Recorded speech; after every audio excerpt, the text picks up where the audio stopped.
Time's up, Admiral. Here it comes. Chevron 1, coded. For my ally is the Force, and the powerful ally it is. Life creates it, makes it grow. You failed your hunt. I am a Jedi, like my father before me.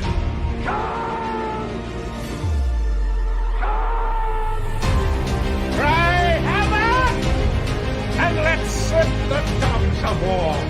Chevron 2 is coded.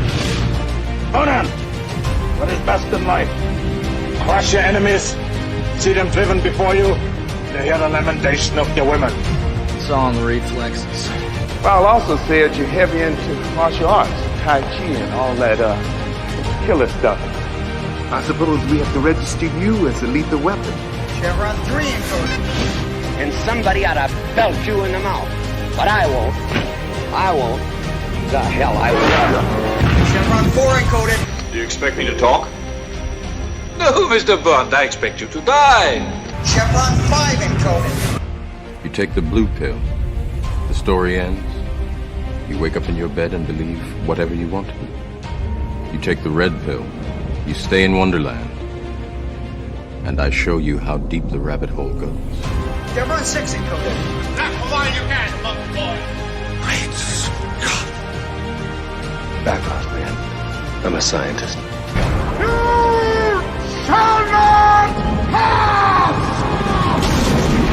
I thought I'd die fighting side by side with Al.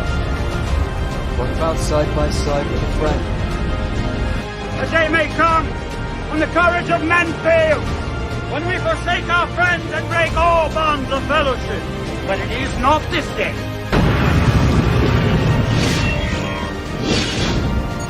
Chevron 7 is locked.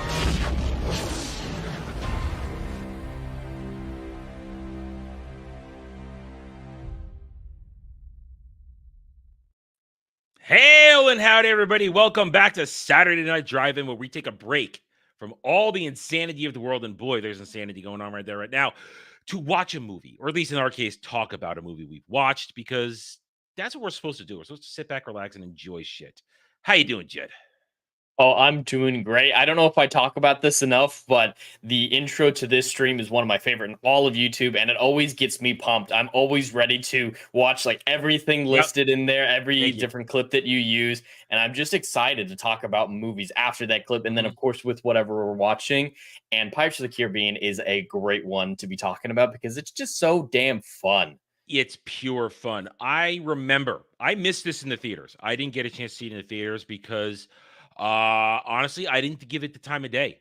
I remember when it came out, I didn't give it the time of day. I was like, what am I going to do with this? I don't care about this. But then I heard it was such a big deal. And when I was in New York in 2003 in culinary school, I had a Blockbuster. There was a thing called Blockbuster where they used to be able to rent videos. And it was literally around the corner from where I was staying. And every Friday, I would go around the corner and I would just get movies that I hadn't seen before. And I remember I went to get Pirates of the Caribbean 1, and I thought, okay, it's time I check this out. It's time I check it out. Man, what a good night that was. I got a pizza. I had soda. I sat down. I'm sitting there. I literally lived in a room the size of a closet. It was like literally from this wall here to like that wall there. That's how, and it was like maybe 6 feet wide. I was living in literally a closet, and all I had was living in the closet. Well, god damn it, I have no camera. I wasn't ready for that. God damn you. It was a small ass room, and I'm just sitting there. All I had was my bed, and then I had the TV and all the stuff in front of me, and I just sat there with a pizza box next to me, eating pizza, watching Pirates, and it was a lot of fun. I realized, wow, why did I wait so long to watch this? This was great. And then, of course, Dead Man's Chest. Dead Man's Chest, when that came out, I saw that two times in a row in the theater. That's how into it I was at that point. But this was a great movie, and I thought it was appropriate. A couple days removed from Halloween, still a little spooky, and we could just kind of put a capper on it, because this one, as opposed to the following two, it really had that spooky factor to it, that supernatural factor to it more than the other two. The other two just kind of went over the top crazy, but this one with the undead and all that kind of stuff and the curse, it had a special nature to it, I think. Mhm. And before we keep going, hail and howdy to everybody in the chat. We are happy to have you with us here. Hit those like buttons. And if you are in my chat, I am, of course, trying to be a better grifter. So we have a 5 super chat goal tonight while we're doing the show here. If you guys send super chats of any kind, if we get the 5, my next movie choice will be a movie I've never seen before. I know that's rare. I generally don't want to do something I haven't seen before, but I will do it. I've already told Jed what it is, and he was shocked that I was shocked, and it is one that we're going to have a lot of fun discussing. Won't say it, obviously, but I definitely recommend putting in the super chat so we can see this film. It's going to be a great show if we get there. It'll be one of those mindfuck discussions. Definitely. So if you guys give me those 5 super chats before the show is over, I will then choose a movie I've never seen before. Okay, so Jed, when you first saw Pirates, how did you feel about it when you first saw it? Well, I definitely saw it well after it initially came out because I was like 1 or 2 when it came out. So I watched obviously later in life and absolutely loved it. I was a teenager. It was a lot of fun. Ended up watching the other ones pretty soon thereafter, and none of them compared to the first one, though. A lot of the other ones are fun. True. I don't like Stranger Tides, but even Dead Man Tell No Tales, I don't have as many issues with. Oh, I hate Dead Man Tell No Tales just because it undoes everything. It undoes everything from everybody's story arcs. I just, without tangent too far, it's not good. Jack, all the evolution of his character in the first 4 movies, gone. I just more mean that I hate Stranger Tides more than Dead Men Tell No Tales. I used to hate it. I don't so much as like Stranger Tides. I like moments in Stranger Tides. I like moments.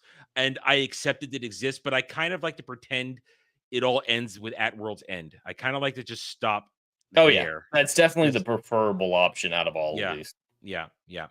But Pirates of the Caribbean, Curse of the Black Pearl. Here's how interesting this was. This is Disney while it was still Disney, first of all. This I believe that Eisner was still in charge when this came out. I'm pretty sure Eisner was still in charge. This is because Bobblehead didn't take over until I think 07 or 08. Yeah, it was mid to late aughts, I believe. But it's definitely still Disney being Disney. And this was a unique project to do. Let's take a ride that has no story, and let's make a movie. And not only that, let's end up creating one of the most, now I would say, iconic and beloved characters in modern cinema, Captain Jack Sparrow. I mean, say what you say about Johnny Depp. We all have our opinions about Johnny Depp, the man, but Johnny Depp, the actor, one thing I've always said whenever we talk about a movie he's in, the dude's a chameleon.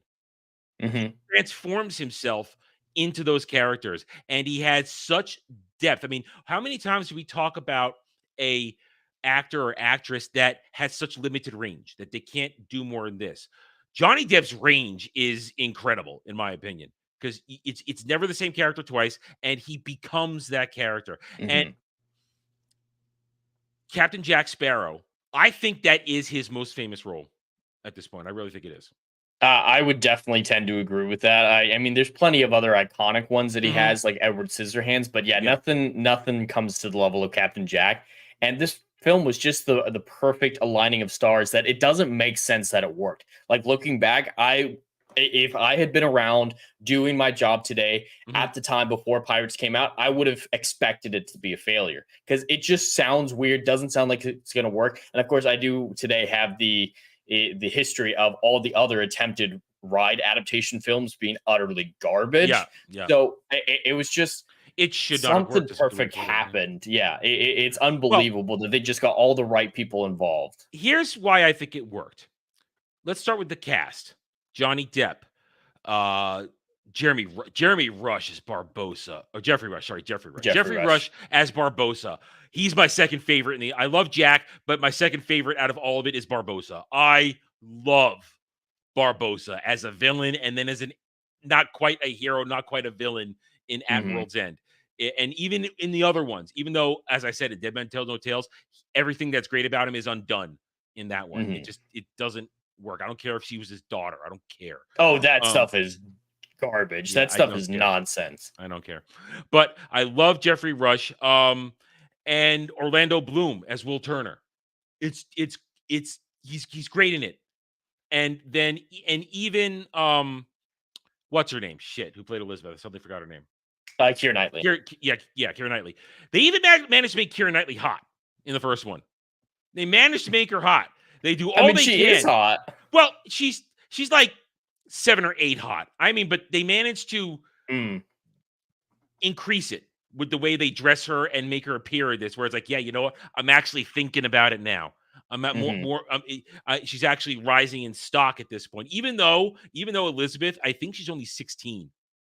She's 20. We actually looked it up today while watching it because we want to know what the age difference between Commodore Norrington and her were. According to the internet, at least, so take this with a grain of salt, there's only an 8-year difference between them. And I don't know if I could buy that. I don't buy it. That dude's in his 30s, if a day. Yeah, especially if he's being a Commodore. A Commodore is a high rank in a Navy. Yeah. So I can't accept that it's only 8 years. But yeah, according to 18 or 20 years old at the main bulk of the film. Because in the beginning, she's like 9. She's not a teen. She's like, she hasn't hit puberty yet in the beginning of the movie, in the flashback, in the opening. And at most it's been 8 years, maybe 10. Because, here's the thing. It can't be 10 years because the Black Pearl, by the lore of the rest of the series, the Black Pearl had already been cursed for a couple of years prior to that. And Jack called himself Captain Jack Sparrow, according to Davy Jones, for 10 years. So at most, it's been maybe 8 years since the opening of the prologue in the beginning of Black Pearl. So I think she does say something about finding Will 8 years before. So I think there is an 8-year time jump between the beginning of the film. At most, she's 17 or 18, man. Because maybe she's 11 years old in that moment. Maybe. But she ain't hit puberty yet right there. So she's not even a teenager. So she's barely of age. And he's in his mid-30s, like I said, if a day. So it's weird for us, but it was pretty common back then. I know it's common back then. I understand. Arranged marriages, historical, But and Will is easily in his early 20s. That I can buy. Yeah, I can buy Will in his early 20s. So Keira Knightley, they did all they could to have that bustier up there. They worked hard to make her the hot chick in the movie, and it worked. I don't know if I can agree with that. She's just hot. I don't know where this is coming from. Higher than like a 7 or an 8 is the thing. She's not topping my list. I mean, the fake Padme from Phantom Menace is hotter than the real Padme. I'm just okay. That I'll give you. Well, listen, I am not a Natalie Portman guy. Listen, as a Star Wars nerd, I never got into the whole Natalie Portman thing. We've been over this in previous shows. I don't Fisher more your style. Yes. Carrie Fisher, dude. Gold bikini. I am an old man. Gold bikini is like my ultimate cosplay fantasy. Okay.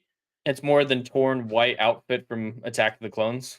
Yeah, because I want to picture Padme's bloody back from when she got sliced. Well, you notice, I don't know if we talked about it back then. When she gets sliced, you see the blood, but later on, the blood's gone. It's gone. It's like, we're not going to bother. Whatever. But no, Carrie Fisher, gold bikini all the way. Slave Leia, you shut up. It's Hut Slayer. No, Slave Leia, shut up. What did you say, Hut Cut Leia? No, they say Hut Slayer. That's what the fans tried to repurpose. That's what they call that. Hut Slayer. They tried to repurpose Slave Leia as Hut Slayer. That's awful. No, it's Slave Leia in the gold bikini. Thank you very much. Anyway, back on topic. Listen, I will get off topic and drop a hat. You know that. But listen, I'm not saying Keira Knightley's not hot. I'm saying that they made her. They glowed her up. I believe the term the kids use is glowed her up in this. Have you ever heard the story of when she worked with the director of Pride and Prejudice? Yes, I think Yeah, so. No, so different story. No, go ahead. I don't know. So yeah, for those of you who don't know, so she was in the talks to be in Pride and Prejudice as the main woman, of course.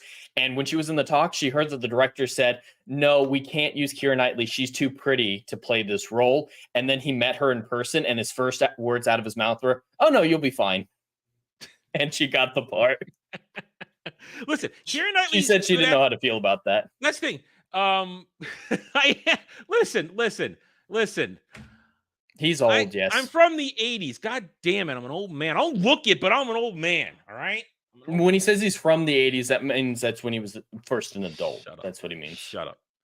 It's like me saying I'm from the 20s. Listen, can't a man have his, horn dog likes? Come on. Listen, I wouldn't toss Keira Knightley out of bed. I'm not going to toss her out of bed, but I mean, I have my preferences, all right? Come on. Jeez, why am I being persecuted? It's my show. Why am I being persecuted? Because it's funny. Fuck you. Anyway, but she's great as Elizabeth, and she gets better as a character in the next two movies. Elizabeth's arc is a fascinating arc, which we'll get to. Listen, for those who don't know, this is kind of the second time I've done Pirates of the Caribbean, Black Pearl, for this type of show, but it was done on the previous version of the show where Jed wasn't here. So if we're going to start the franchise, we're going to start it right. And we're starting at the beginning and go through it and stop at World's End because I wouldn't do that. Alvin Strong for $1.99 for the first super chat of the goal. Let me get it up here. Wrong screen. I am a miser because I can't pick the film. I can't pick the film. Okay. Thank you, my good friend, Sir Algram. One of my mods. Well, we do allow the chat to pick the film once a quarter, so this is just something different. January, you guys get to do it again. In January, you get to vote again. First month of the new quarter. So start thinking now. We'll review you guys, and that worked out well. We thank you for not punishing us. Yeah, that was a real movie choice. Yeah, and they'll punish us at some point. They're going to punish us. Oh yeah, absolutely. The bigger the crowd, the more chances we'll get punished. You know it. Anyway. Great casting all the way, even with the side characters, it all fits together. And then let's move on to Gore Verbinski, fantastic director. I mean, nails it. And then we'll talk about it at the end. We'll use you, Hans Zimmer. Nope, Hans Zimmer did the sequels. He didn't. I looked it up. He did work. He worked with Klaus Bledet. Both of them worked on this one. I looked it up. I've only ever seen Klaus associated with it. I looked it up because I didn't want to make that mistake. I definitely it said Hans Zimmer and Klaus Bledet. So So maybe Hans Zimmer was assisting him because Klaus is the one who's credited as the composer. Yeah, so. I know. I have that on, but it says they both worked on it. So I think that's why when Hans takes over for the next two, it sounds the same. It doesn't skip a beat because he was involved. But fantastic. I mean, I would say this is probably my favorite Hans Zimmer involved. We'll say soundtrack. The three Pirates movies, because he left for the remainder too. He wasn't there for Stranger Tides. Or the last one. But the soundtrack is epic. It's epic. So, and then you add in the cinematography, the costume design. That is perfect period piece here. There are no mistakes. From the wigs to the uniforms to Jack Sparrow looks disgusting. Even though all the ladies want to jump his bones in the real world, you got to realize he smells like he looks. That is absolutely something I appreciate about this film is, yes, it's not 100% historically accurate. We're not expecting that, but there is a lived-in quality to this universe with all the pirates and the yellowing of the eyes. The eyes is always a big one for me. It's like, these people are sick. They have scurvy. They definitely have physical ailments. And it really comes through. Jaundice. And they stink, like with Gibbs in the pig trough. He never really gets clean after that, even after Will tries to bathe him a couple times. Water is not going to wash that off. You need soap and a brush and change clothes. You need more than that. But yeah, it just makes it feel a lot more authentic. And it's not perfect, obviously, but a little bit of an effort for authenticity goes a long way, I think. But so the world is alive. And some way, somehow, Disney, at the time still being Disney, pulled this off, created a story that is just plain fun. And I think it's appropriate that they add the supernatural context, because you look at the original Pirates of the Caribbean ride, there's no supernatural real context to that. Not really. Not really. So they added something, and suddenly, boom, here you go. You've got lore. Now, this first movie, they don't dig too deep into the lore. It's just the pearl and the curse and a little bit of Jack's history. And references to other stuff like Davy Jones, but yeah, they try to keep it as contained as possible. Yeah, because I honestly don't think they had everything else planned out yet. No, I think this was supposed to be a one-off at first. Yeah, and then money being money, hey, let's make 2 more. And yeah, hey, those, well, when I say 2 more, you know what I mean. Let's make an enclosed trilogy that works, and let's tell a full story, and let's make a bunch of money, and made a bunch of money. These movies were massively successful. Absolutely. I mean, I'll tell the story again when we do Dead Man's Chest, and Jed can kind of understand we're doing this. When I first wrote my first book, the first draft had a Kraken in it. And I did that before I saw Dead Man's Chest. And then Dead Man's Chest comes out, and I go, son of a bitch, they used a Kraken attacking a ship. I can't do it now. And I was so pissed off. I was like, God damn it. So it's so involved in our lives that we wanted more. So I don't think they had, like, to tie that up to what we're talking about, I don't think they had all that shit planned out, but they do. And then it's really good ideas, because hell, I used it. That's how good an idea it was. But all right, so let's not get too far. And we are going to try and be constrained. We know the rules. Don't leave the movie we're in. Yeah, do our best. So where do you want to start? Do you want to go through it, or you want to do the how do you want to do this? Because this is something like everybody see this movie. It's not like, yeah. I think we should at least do some basic plot stuff in order, and then if we come to a part where like we really want to talk about this character thing, we can expand from there. So the movie starts in a perfect way. I like a good prologue. No in medias res, no nothing. Let's set up the first characters. And you know what? Here I'm going to ask this question then. So we get the opening with Elizabeth making the crossing with her father in Norrington, and they come across the shipwreck and Will, and they see the pearl going off distance and all that stuff. And Elizabeth, it's like love at first sight. She's infatuated. She takes the medallion, this and that. So let me ask you this. So we get the introduction of Will, Elizabeth, and then Jack when he rolls into Port Royal. Who's our real protagonist in this? Well, from a plot perspective, obviously not a pop culture perspective, I would say it was Will and Elizabeth, probably pretty interchangeable for the two. But yeah, Jack, I see more as at least their original intention being not necessarily mentor is the wrong word, but this larger than life character who assists and weaves out of the story, but doesn't necessarily go on an arc, isn't the protagonist, and is a leading supporting character. But yeah, the future films obviously change that. But I believe in the early stages, at least, Will was absolutely intended to be the main character. I say try not to look forward. I feel as though Jack's actions as the catalyst of everything. So if we look at just even in this movie, if Jack wasn't captain of the Pearl and hadn't put together a crew to seek the Cortez's treasure, none of this happens.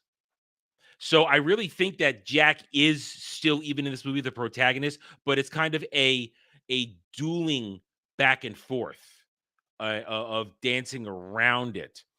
And don't get me wrong, I like Elizabeth and I like Will as the characters, and their stories get more center stage because and I guess you could make the argument all of them get intertwined, but it's still, I think it always was Jack's story.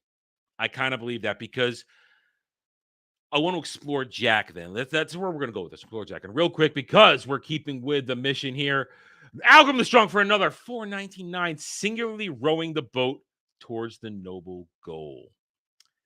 Yes. Let's get there. Please, people. We need to watch this movie with Adam. We need to talk about it. It would be our December movie. That's what it would be. It would be our December movie before we turn it over to you fine folks in January. Because here's the thing. So Jack, everything Jack does, because there's a line when they're having the final battle, and you got the battle on the Dauntless and the battle in the cave, the duel in the cave, and Elizabeth is rode in and she does the line, which is cringe to me.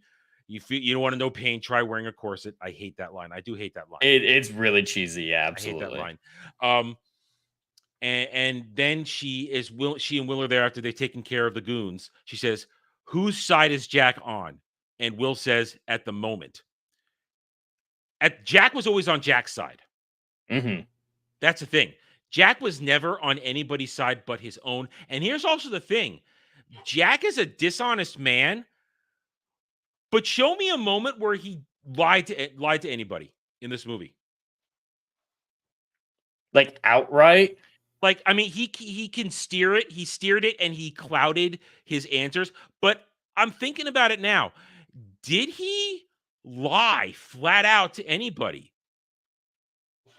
In his negotiation with Barbossa, right before the climax, I would say he's dancing. I clarified it as dancing around the complete truth, because he says, "I want to join," and that's still Jack playing to Jack, because even if Barbossa wins, Jack still wins. He gets the pearl. He doesn't care if he serves under Barbossa. He just wants the pearl back, and he wants his revenge.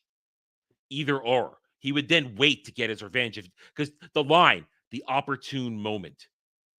He never once wants to betray Will. He never once wants to betray Elizabeth. He's just trying to get his vengeance and get the pearl back. So even when he says to Barbossa in that moment, he says the example, by revealing the fact that Dauntless is out there, that's part of the plan. It only kind of gets screwed up because Norrington doesn't follow the plan. So Jack only ever serves Jack's purposes, but he doesn't intentionally try to screw anybody else over. He only ends up basically sort of screwing anybody over because they screw him over first because they don't trust him, which is a fair thing. Don't trust Captain Jack Sparrow because Captain Jack Sparrow is out for Captain Jack Sparrow. But he doesn't intentionally go out to screw you over, does he? Unless you've screwed him over first, no. Yeah, because think about that. If we go to the beginning now, after he saves Elizabeth from drowning, when he takes her prisoner, by his code, his personal code, she saved his life, or he saved her life, and now she's going to save his by being a human meat shield. They're square. It may be a little warped, but I'm 100% on Jack's side for that. Like, Elizabeth obviously turns on a dime to start hating him in that moment, but what else was he going to do? He was going to get killed if he didn't try, and he just saved her life, so he wasn't going to actually kill her. She was never in any actual real danger, but he made the best choice, whether or not, it was... I don't even consider that morally gray. That's just the right I thing think to do. It's survival. It's survival. Yeah. And it was, by his code, I saved your life, now you're going to save mine. Yes, it's a little strange that I'm going to use you as a shield, but hey, I'm getting out of here. And right in that moment then begins, because our introduction to Jack is fantastic, just gliding into port on the sinking ship. It's fantastic. But then suddenly in that moment in the escape, you get the glimpse of what it is like to be Captain Jack Sparrow. Somehow, some way, you survive the most insane moments. And in this movie, it's the line, "That must be the worst pirate I've ever seen." Then that's the greatest pirate I've ever seen. To be followed up in later movies. Do you think he plans it all out, or does he just makes it up as he goes along? He absolutely makes it up as he goes along. There's no, I mean, there are some that they make it clear he is thinking about it ahead of time, but the average stunt. I mean, in the stunts, yes. His schemes are planned out, Yeah. but his in the moment stunts, that's just Jack's ability to scan and literally MacGyver his way through shit. It's just like, I'm going to make use of everything around here and get through it. And that's what's so endearing. It's insane. And we go back to Johnny Depp's performance. He's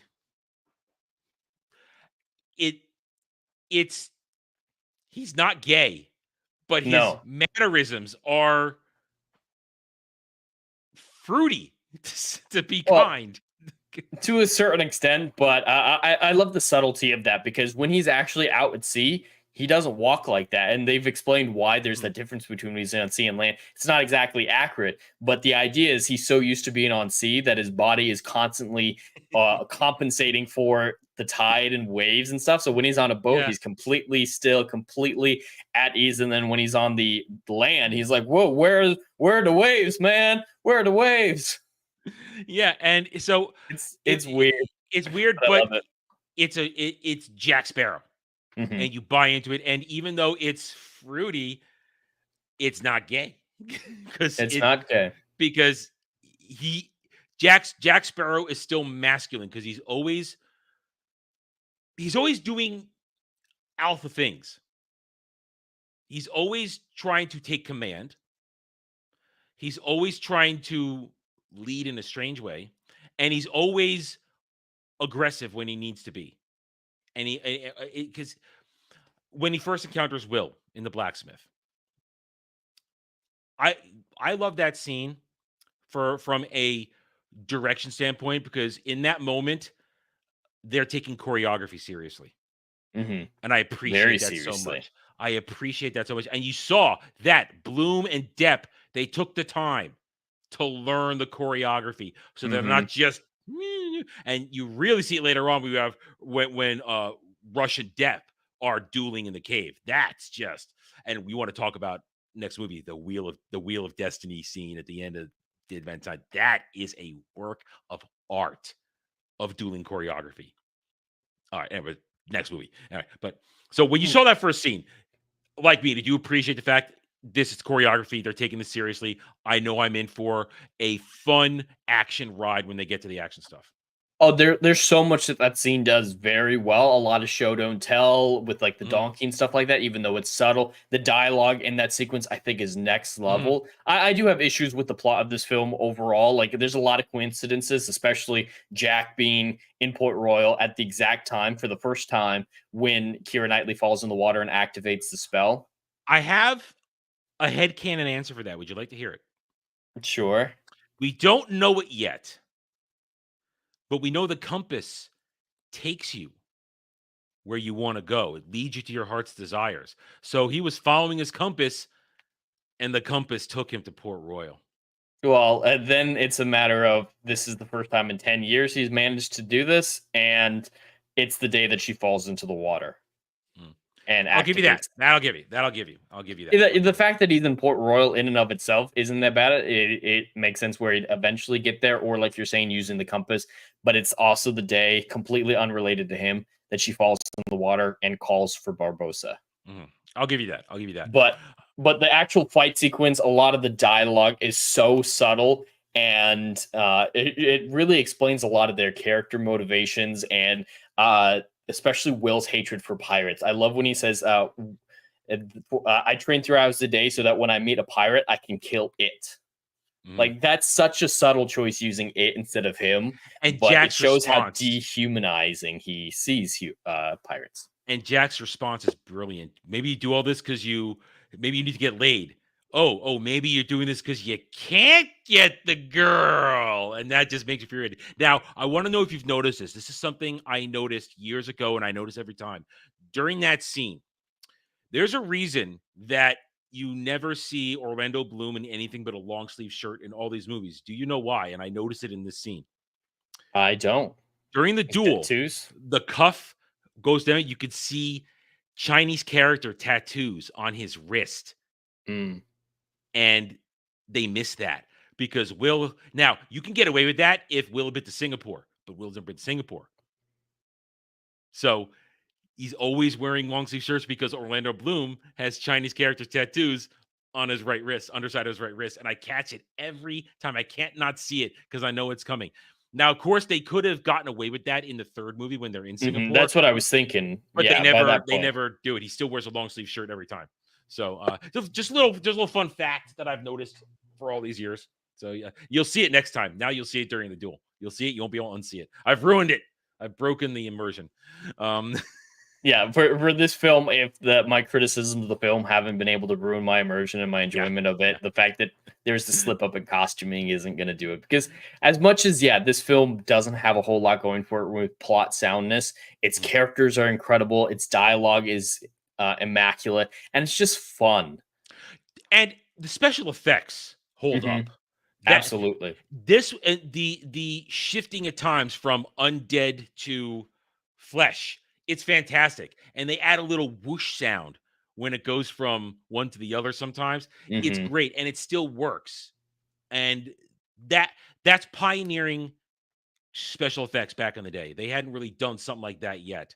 That kind of they've done the CGI, but this one really made it organic in the movie. It Mhm. didn't feel like it. Because when Barbosa when Elizabeth leaves the captain's cabin on the Black Pearl encounters, and you get the dun dun dun dun dun dun, and it's a horror show right there. It's a Mhm. literal horror show, and and then Barbosa comes out, and we haven't seen him transform. And he goes, "You best start believing in what is it? Ghost stories. Ghost stories, lady. You're in one." And then he steps out, and he's in full undead, and he drinks the wine, and it pours all over him because he does it on purpose to horrify her. It's so clean, it's so smooth. And I remember back in the day when this first came out on Blu-ray, not just DVD, but Blu-ray, Mhm. and I was in Costco. This is what they were showing on the TVs in Costco for like a month. And of course, I have my poor old DVD, which looks like utter shit on my PS5. As much as I love this, it was a struggle to watch this because Really? the video quality is so poor compared to what I'm used to watching these days. I haven't upgraded these yet. Mm. It's on the list. I just haven't upgraded them yet. But Well, and but I remember on those screens it was so clean, it was so nice, and mhm. I watch mine and it's dirty and shit. Well, I've actually seen some behind the scenes for this Mhm. film, and they talk a lot about that specific scene, the one you referred to when he drinks the wine in skeleton form, and they say that was the hardest visual effects shot of the Really? film. Wow, Mhm. because Just it's having great. all those individual drops interacting with his different bones and Mhm. the little pieces of skin that they left him with was just a lot of detail. So it took them a lot of time to do, and their hard work really shines through in that shot and all the other special effects shots. I mean, people more so talk about Davy Jones in the sequels for being Mhm. pioneering visual effects, but we can't forget about this film. This was what, No. 2003?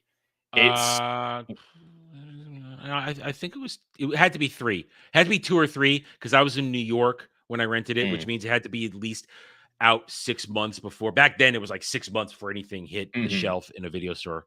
Legatus he'll tell us in a second. He'll tell us. But yeah, no, it's incredible visual effects for the time. Lord of the Rings, this it was just a good era for movies, Yeah. for visual effects. The early 2000s were I just can't see. It's incredible. too small. I can't. None of the flight. I can't see on the back of the disc. But yeah, it's great. And that's what we always talk about sometimes with some of these older movies, really older movies. Do the special effects hold up when you're pioneering them and you're taking the time to really make them look fantastic? No matter when they happen, they work. They kill like original Star Wars. Even if you watch the original trilogy pre special edition, they still work. The special effects of Star Wars still I works. agree. It works. And Algorithm is strong again for $9.99. Row, row, row your boat right past the sunken bank. Thank you, my friend, for the Been $10. so close. He really wants me to choose that movie I haven't seen. He's inspired by Jed's enthusiasm. But thank you. Come on, guys. I'm looking forward to it. This film, we're gonna have a great discussion about. I don't know how he's gonna react to it. He I don't either. might hate it, but I think it's gonna be at least a good discussion. I have no opinion right now for the simple fact that the individual involved who makes this, and I will say, we know I hate certain members of that cast. We know that. We know I hate certain members of those cast. I've made that clear before in the past. But and as far as the director goes, I'm not one of his fanboys. We'll just say because I not am that a I little hate him. bit. I don't hate him. I'm just I'll not a admit. fanboy. I'm very biased when it comes to him. And I yes, freely admit that. I'm not positive. I'm not negative. I just don't generally care. So I'd be going into this completely neutral. I have no bias one way or the other. I know what happens in it. I know all the shit. I just have never seen it because I've never been enticed to see it. So we're 3/5 of the way there. Let's not make this a 3/5 compromise, okay, guys? Let's make this a full whole number. We can do this. 2 more to go. 2 more to go. Anyway, so I want to shift now since we brought up Will during this conversation. Honestly, in this movie and all the movies, I don't like Will. I think He's Will's a dick. definitely the most boring character Yeah. of the main character cast. And he's a dick. What has Jack done in all of it ever to earn his mistrust? Well, I mean, that's with Jack with everyone he comes across. He saves Elizabeth. Her dad's immediately like, execute him. He saved my daughter. Yeah. How dare he? Yeah, yeah. Everyone just treats Jack like he needs to be Minecrafted immediately. And it's so sad because, yeah, he does do good, even if it is for selfish endeavors half the time. But Yeah. yeah, Will, I love Will as a character. It's fascinating to me. He's definitely not one of the better characters. I think Norrington is actually a much better character, especially when you bring in the sequels and the redemption arc he tries to go on. That But they I feel more for him. They screwed Norrington over in terms of screen time in the third movie. They Yeah. didn't do enough. His second movie performance is outstanding as a character work, but then there's no follow through to get him to third movie. We'll get there. We'll get there one day. But yeah, Will is a dick, and now I appreciate his hero's ideal to save the girl. I appreciate that. You're striving to save the girl, but he doesn't actually listen to anybody. He doesn't hear. I mean, in the end, he sort of does. Don't get me wrong. He does learn a couple of the lessons Jack is trying to teach him, that just because you're a pirate doesn't make you bad, with the story of Bootstrap Bill. And then the end, opportune moment. He learned some of the lessons, but I feel as though he forgets them all in the second movie. He just forgets them all. So Will's beginning is good in this movie, and like I said, he's not a bad character. I just think he's a dick as a person, and I don't like him. And he doesn't. His selfish behavior hurts people, whereas Jack's selfish behavior generally doesn't hurt people, but it even though it creates chaos. But it's there's no. Let's be honest. There are no heroes in this at all. Not really. Not really. I mean, heroes. No heroes. Norrington, I think, is generally he's doing his job. He's doing his job. In the beginning, he's just doing his job. Yeah. But then I think Elizabeth is the most moral person, but she's obviously not a hero because she's naive. She's moral because she's naive. I would agree with that. She's been a cloistered princess essentially her entire life. She has no idea how the world works, and eventually she learns those hard lessons as the story goes on. But Will, I feel, doesn't learn lessons in this movie, the second movie, or the third movie. He doesn't learn any lessons. He just gets darker and darker and meaner and meaner. Where I mean, when the ending of the third film, obviously with him taking over the Dutchman, I feel more emotion from Keira Knightley's performance and seeing Elizabeth lose the man she loves more so than from him in that moment, realizing that he's been cursed like this. So yeah, it's way more coming from the characters around him that I care about that sacrifice. Yeah, I agree with you. I agree with you completely. And that's a good discussion I want to have about the curse and him and the Dutchman later on, because it's a good ending. And then Deadman Tell No Tales ruins it. Why is he suffering the curse? He was supposed to do the job, and he was happy to do the job. That doesn't make any sense. All right. Yeah, he gave up for some reason. We don't. It's weird. He did like 4 years. And then he's like, you know what? That's enough. I don't know. Whatever. We'll get there. We'll get there. But Will is a dick. You're right. I like your description of Elizabeth. She's moral but naive. Everybody else is doing their job. Although Norrington is also a dick because he doesn't listen to good ideas when they can use Jack to find that. And Barbossa is just Barbossa. He's fantastic. Gives no F's, is a pirate through and through. One of the things you could say is Jack isn't the best pirate because he doesn't want to grape and murder. He's not good at being a pirate. He wants the shiny. Barbossa does not give a shit. Yeah, Barbossa will kill. He'll kill his own men. I love it when the false ceremony for Elizabeth listed the curse. And is it done? I don't feel any different. Without breaking stride, pulls out his pistol, blasts the dude. I'm still alive. You shot me. And Barbossa is, I will say villain. He's a villain. Definitely in this film, yes, absolutely, yeah. But at the same time, I just want to say also antagonist. because he just delivers such a powerful, I love this guy performance. Because I don't hate Barbosa. Oh God, no. And he's fighting for something that I think a lot of us would fight for in his position as Mhm, well. And there's a lot of nuance to that with like the mhm, apples. I love his line, even though I think there's some issues with the timing of how he shot and died. Like mhm. not that doesn't really It's a make sense to me. little bit, yeah. It's Yeah, a there's a little off. little, but when he just I feel cold. Cool.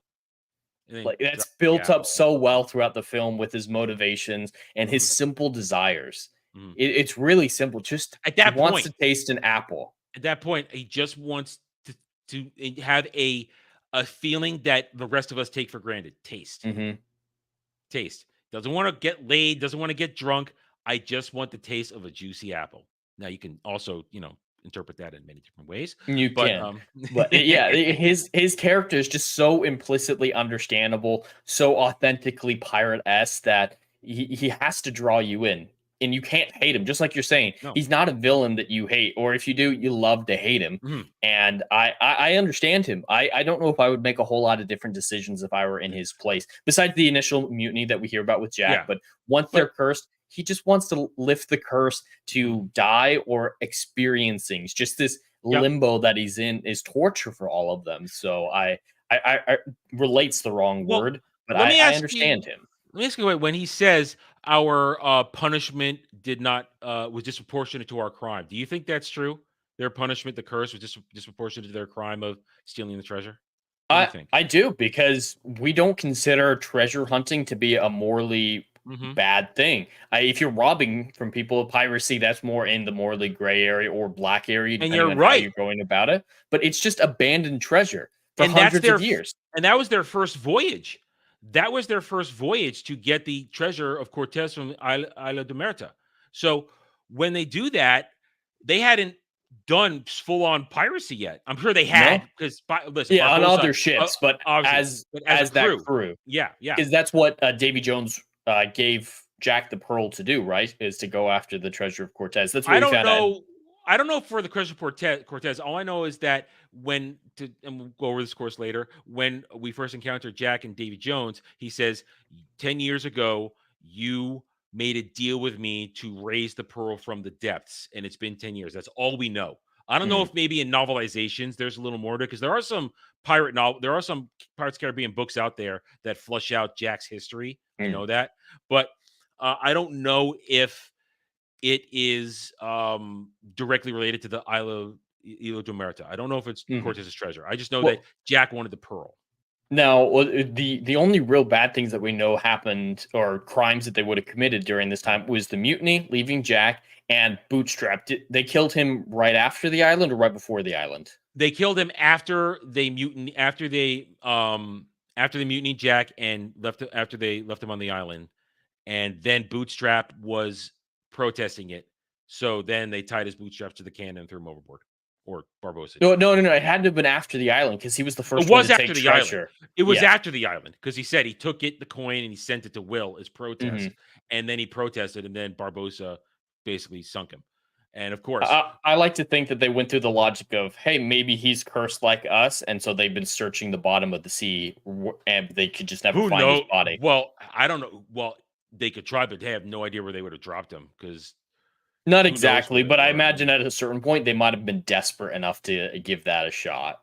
But then again, yeah, I guess they could have, but I don't think they would have known where to go, because then how do you even find them? Because they were probably way out at sea where there's fathoms Well, down. there were fathoms, but you have to keep good charts. You'd know roughly where it Well, was. how about this? How about this? Maybe they did, and we don't know, because we know in the second movie, That Bootstrap David says Jones. he came right to him. So maybe they did try and they didn't find him because he was already he was already on the That's what I Consul. mean. Yeah, They just couldn't find him. Second movie clarifies because he's with Davy Jones, but yeah. it's pretty reasonable to say it would have been difficult to find him. But I imagine them getting desperate enough that they would have looked for him at one point Well, in that 8-year, 10-year well, period. here's the thing, though. Think about it. Let's say it's not the deepest part of the Caribbean, but it's deep enough, even in their undead states, to go down there and find them. They The would have had pressure. the pressure, and they would have had no way to get back up, because he says, there I was under the when Stellan Skarsgård as Bootstrap Bill in the second movie says, there I was under the crushing pressure of the sea, and then Davy Jones came to me. So they could get down there, but they'd have no way to get back up. Anybody that goes down there couldn't get back up either. Or if they did, they wouldn't know which direction to walk in to get back to any sort of island anywhere. So I think it was impossible for them to find Bootstrap Bill at the bottom of the Caribbean. I think it was. Yeah. So the killing of Bootstraps was definitely after the island, though. So mutinying against Jack was the only crime they committed as a crew prior to the treasure at Cortez's treasure, and that's obviously not something that the curse would give two shits about. No. So yeah, the crime that they've committed is taking buried treasure that's been abandoned for several hundred years. Yeah. That's not a crime. I do not consider that a crime. That's just treasure hunting. Yeah. So I agree with Barbosa, going back to your original question, that the punishment did not fit the crime because it was not a crime. I agree with you. And especially because they weren't the people that even were a part of the original curse involving the treasure. They weren't the Spaniards that, attacked and stole the treasure. They're just pirates who found it. Now, after that, a good 9 years of pillaging and all kinds of other things. No graping, though, because they're not capable of that. At least they wouldn't feel it. Yeah, there'd be no point. There's no point. But they did pillage. They did plunder. They did murder. I mean, I always find it fascinating that, and I know this is an actual, war thing, that a single ship like that can come in and do such destruction to a city like that, and whatever forces are there are incapable of fighting them off. Now, of course, you can't get to the Dauntless fast enough to get them at that point. Of course, the Dauntless is a man of war. That thing is huge. It's not the speed of the Pearl. Even though, this is where I do like some of the supernatural aspects. The Pearl at this point is a supernatural ship because its sails are shredded. There's no way it's catching full wind. Yeah, it's not catching full wind. There's a lot of things that require it to be a supernatural ship to work, like getting its guns raised enough to hit the fortress on top of the cliff. A normal ship can't do that. Yeah, that's the whole point of those types of fortresses being built, is ships couldn't get at that angle. And if you'll notice in the following movies, the Pearl doesn't do anything supernatural in the following movies. It's not particularly. It behaves like a normal ship. So it's actions in this movie, her actions. It's a girl, it's a woman, it's a beautiful woman. We call a ship a woman around here. We pay that respect. The Pearl, she does exhibit supernatural tendencies in this movie. Because you notice at the end of the movie, when she comes around into the cove, her sails are pristine. They're perfect. They've gotten proper sails on there. So let's talk about the supernatural aspect of this. I like it. I like the curse. I like the magic of it. And as I said earlier in the show, I like the sort of semi-horror aspect of it, where it's not there to jump scare you, but it's there to let you know this is some effed up stuff going on right now. And this is fear. These are monsters. And it's right to be afraid. And they behave like monsters. Like what I like in the final battle on the Dauntless, while Norrington is sending his troops back there, the pirates in undead skeleton mode, the way they're ganking dudes. I mean, they Assassin's Creed stealth kill. The guys are down. There's no mercy. And to what you said earlier, it's that lived-in immersion that makes it work. That these are bad dudes.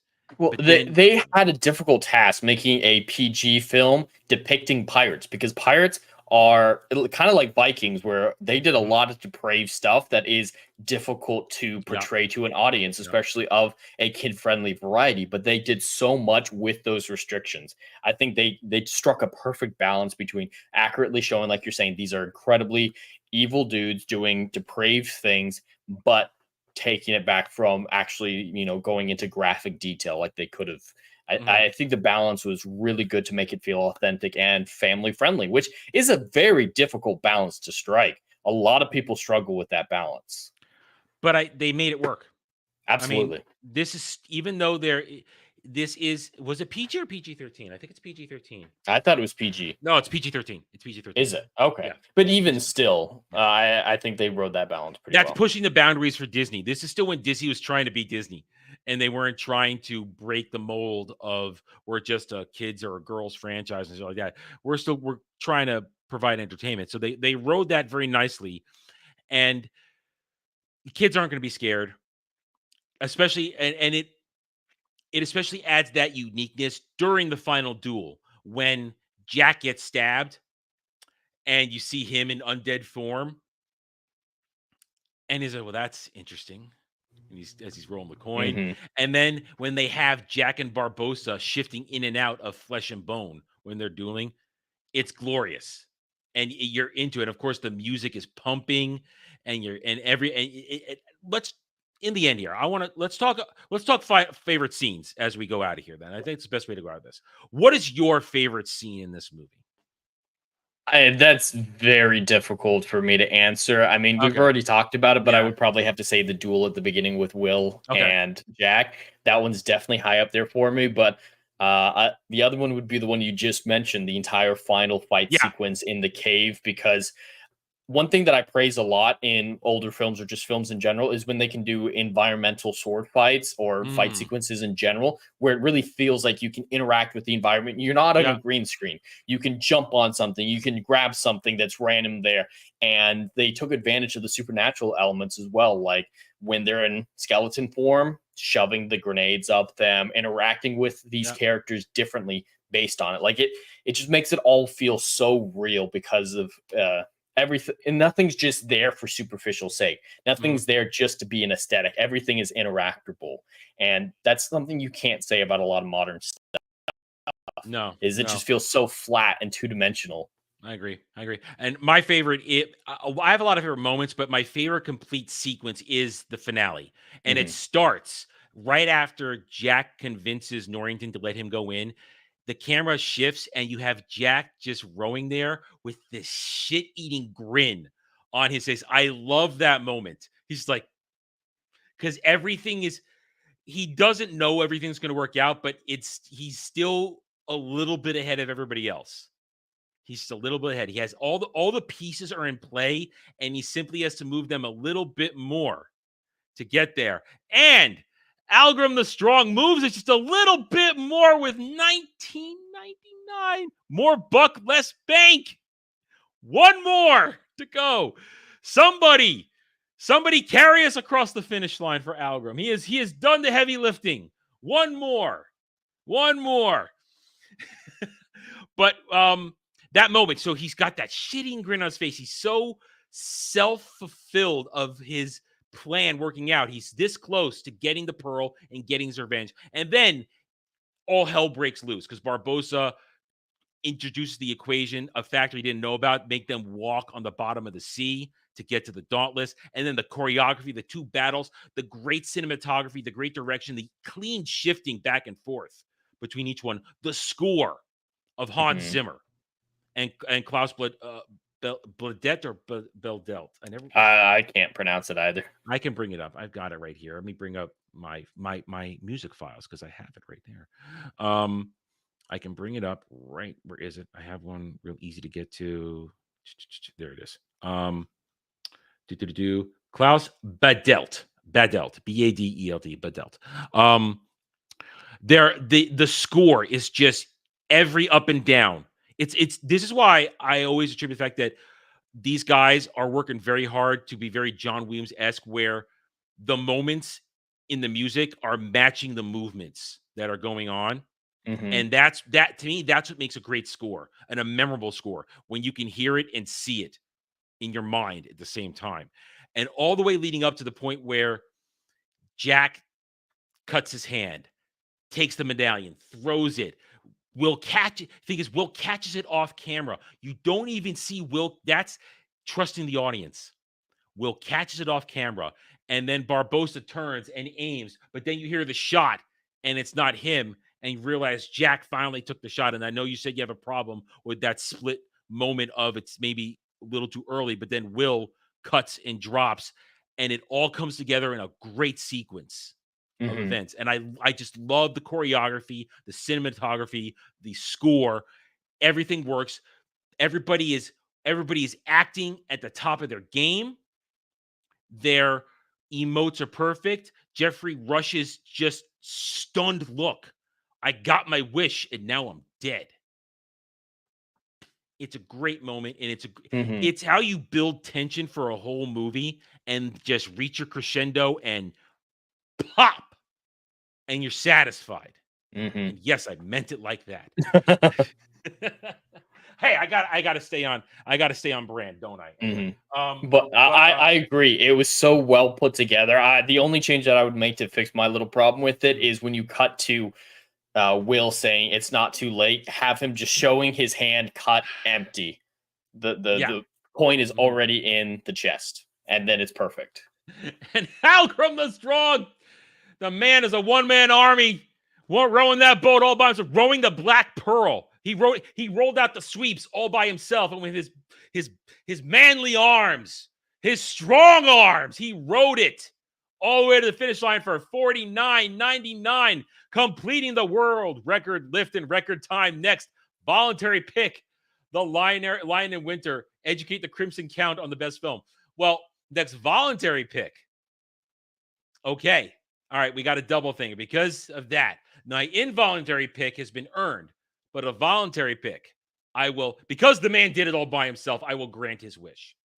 I will grant his wish. I will grant his wish. I will do it. I will show Jed what I consider one of the most perfect movies of all time, The Lion in Winter, the original, not the remake. This is it in addition to the other. This film, is this will be February. No, March. It'll be March. No, we do it weekly. God damn it! I went on Anime Odyssey mode for a second. I wasn't sure what you were talking about. No, actually, you know what? This works out because I consider Lion in Winter a Christmas movie because it takes place during Christmas. Does it? Yes, it takes. I don't place know on anything Christmas about Eve. it. Oh, it's historical. So you're and what era? Henry VIII. No, Henry II. Okay, so pretty far back. It's the Plantagenet, the beginning of Plantagenet.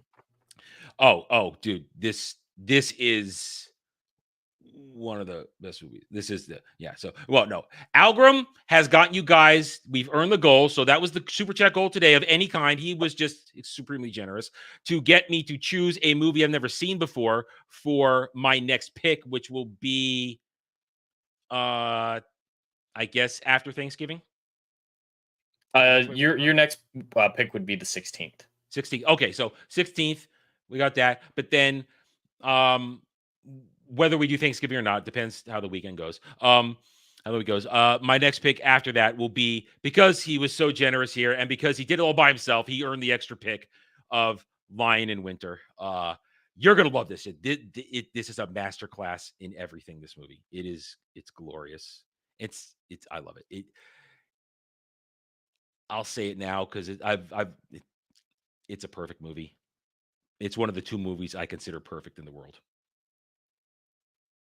So it's glorious. So yes. So thank you, Algrim, for getting us over there. So Algrim is now solidified my next two picks. One I've never seen before, and then this one, Lion in Winter. It is great. There you go. See, guys, we play fun. We have fun here. That's how we do it. I'll have to come up with something better for the next goals on the next time. For now, so anyway, all right. So, all right. You have anything else you want to throw in here? Nothing that we haven't said before. Yeah, the plot's simple. There's a lot of coincidences that bother me, but you can't understate how much fun everyone on set was having, and that translates well over to the audience. That I never feel like I waste my time watching this. I only watched it a month ago on my own before this, and it was not even a hesitation on my part to rewatch it because I'm always down to rewatch this one. The other ones, if we'd done Dead Man Tales or anything like that, I might have hesitated to rewatch it that close. But with Black Pearl, I could watch this. My thing is that I have to be careful not to watch them all back to back. Just because I have the urge now to finish the story. That's the thing. I want to finish the story. But my final thoughts are, I guess, in terms of how I feel, I enjoy this movie. I don't really have much wrong with it. One of the few things to do criticize is at the end, I feel like Will should have gone with Jack at the end. I don't like him staying there because it holds a lot. It creates a bit of a plot problem. He just committed a major crime. Yeah. And he's already been given I would clemency agree with once. that. He was already just given clemency. He should have gone with Jack because I always thought, like, man, Jack and his first mate right there. That's so cool. But then he doesn't go. I can see Elizabeth getting away with it for a second time, but yeah, not Will. Yeah. So that's one of my few story problems. And other little things. Most of my problems are sometimes I want, and it's simply, you know what? They're criticisms because I'm looking forward in the series. That's my problem. Things set up that I would have liked to have seen done better. We could talk about those if I'm, but I have very little complaints about this movie. I really don't do. It's just I don't have any problems really. That's the thing, which is why I'm going to give it such a high rating. Which is, since it's my week, I get to go first. I give this a 9.5 out of 10. I mean, it's a good time every time. Fantastic acting, performances. The story is solid, as simple as it is. The score is outstanding. The direction, the production value, it's through the roof. Pleases you every time. And there are people out there who say this is the only movie. Just stop right there. A lot of people say that. There are those who say that. So, Jed, how do you feel about it? What's your score? Well, I obviously score things differently than you do, as we all know at this point. Yeah. I deeply enjoyed this film. I can watch it at any time and watch it repetitively without issue, but there are plot issues that I take issue with, and the occasional line, like the one you referred to with that's cringe.